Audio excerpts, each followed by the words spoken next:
Backstage at Rock on the Range, day number 3. It is Matt from the rock station Z93, joined by Dylan from Prevail. And Dylan, second year in a row for Prevail to play Rock on the Range, and they don't do that very often. How cool is it to progress from stage 2 last year, headlining that, to now you're on the main stage? It's a pretty unreal feeling, to be honest with you, man. Like, first and foremost, we're extremely honored to be one of the few bands that's been asked to come back and do it 2 years in a row. But to be able to share the stage with some of the bands that greatly influenced me, it just makes me feel like everything's come full circle, you know? Like, I finally, you know, when you have that moment you feel like you made it, that's today. That's today for me. I mean, you get to share the stage with Stone Temple Pilots and Godsmack, and I mean, you're here on the big night when the headliner is Tool. That's gigantic. Oh, yeah. I mean, Tool has been a band that I've listened to since I was a little kid. They've influenced me in a way that they probably don't care but would never understand, just playing all those songs in my room, and to be able to see them live. This will be the first time I've seen them live today, too, so just so many goosebumps. It was waking up like on Christmas Day this morning. Do you stick around to watch some of the other bands play? I mean, I know this year at Rock on the Range, a bunch of Michigan bands play. We had Greta Van Fleet on Friday. We came as Romans. Here's today, I See Stars. Do you get the chance to see some of those other bands? Yeah. Eric and I, our other vocalist, we try to check out some of the other bands throughout the day. We came as Romans Are Our Boys. We just did a headliner with them. I think we're playing right either before them or after them, so we won't catch them today, but I know for sure I want to check out Greta Van Fleet. They playing today? No, they played Friday. They played Friday. Oh, okay. That's a band that's on my radar. I've heard them on audio track, and it's amazing. So it's been a crazy few years for Prevail. I know you guys, kind of hit the mainstream with the Taylor Swift cover. Were there any nerves when that hit that you guys might get pigeonholed because of that song? I mean, it was definitely like a chip for a little while where people were like, oh, you guys just have the cover, but we definitely had a really, really good backing of fans that were like, no, we believe in the EP that you put out, we believe in Lifelines, and we have people that really, really dig that music who don't even know about the cover now at this point. So there was a little bit of a worry at the beginning, but once you get to the shows and you hear people screaming back our lyrics, we were comfortable at that point. To the point where we don't even do the cover anymore. So yeah. And I mean, I know it's been for the last couple of years with that song hitting, and then you follow it up with Lifelines, and Alone was a gigantic song, which was totally different than the other stuff you guys have done. It's had to have been a crazy couple of years to go from playing smaller shows to Detroit to then headlining the Masonic. Yeah, it just feels really nice to know that what you're doing is steadily growing, and you get to do it at your own pace and your own idea. We're not boxed in.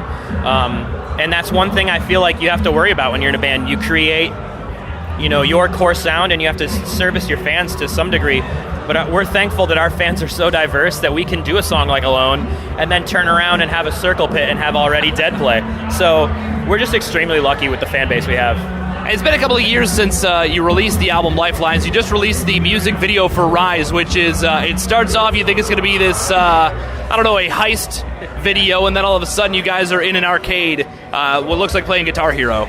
Yeah, that one is definitely our favorite all throughout the band, everyone's favorite music video we've done so far, just because of how much fun it was. We had a bunch of little kids in the arcade that were, just giving us their all, being angry and acting really well, and it was actually the first time I think that all of us got to act in the video instead of just performance shots, so we're really, really happy with the way it came out. Is it difficult to do a video with a bunch of kids running around? Well, for us it wasn't, but there was definitely a couple of people that were working for the company that had clipboards that are like, okay, come over here, here, let's play a game while we're waiting, let's wait silently. It's about as frustrating as you could imagine. And I can imagine there's probably rules in place where they can't work a certain amount of time, and they can't, they can't act for a couple of hours or whatever it might be. Yeah, they had, I think it was like 30 or 40 kids, and they came in waves. So, you'd have 6 or 7 of them work for maybe an hour or two, and then you'd have another one work throughout. But they definitely let the kids play in the arcade in the meantime, so it was cool for everybody. You can see the video right now online. Since it's been a couple of years since Lifeline's been released, I got to assume that a new album is on the horizon. Yeah, actually, so we're doing this festival run with a couple headliner shows, and then we're going to shut down shop and really focus on putting ourselves in the studio to get some new music out. What is the plan? I mean, obviously, with it being a couple of years since Lifelines came out, and having read other interviews, you talked about how quickly that all came together with the success of some of the other songs you'd already had. You had to quickly put together the album. I'm sure you're going to take some time now to really, work this thing through.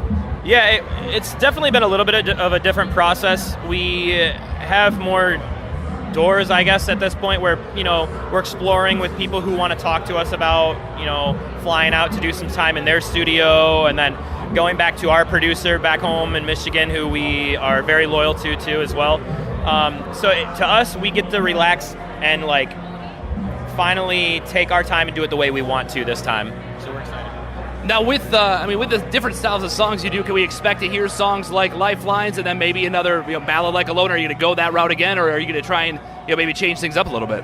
I think on this next album, we just really want to expand on what I Prevail can be. So I would expect to see, you know, you'll see the softer side of us, you'll see the heavier side of us. And I think maybe I wouldn't say that it's going to be, you know, the softest song you've ever heard, but I think you'll hear songs that are in the same vein of Alone, and you'll still get the feel of, you know, You're Already Dead, Face Your Demons, and stuff like that as well. I Prevail getting ready to perform on the main stage at Rock on the Range today, this afternoon, and I think you picked the best day to be here because there's no chance of any storms or evacuations. Well, yeah, I guess last year it rained on us too, so we're praying for good weather here today. Let's hope it keeps up. Dylan from I Prevail, thank you so much, man. I appreciate it. Thanks for having me, man.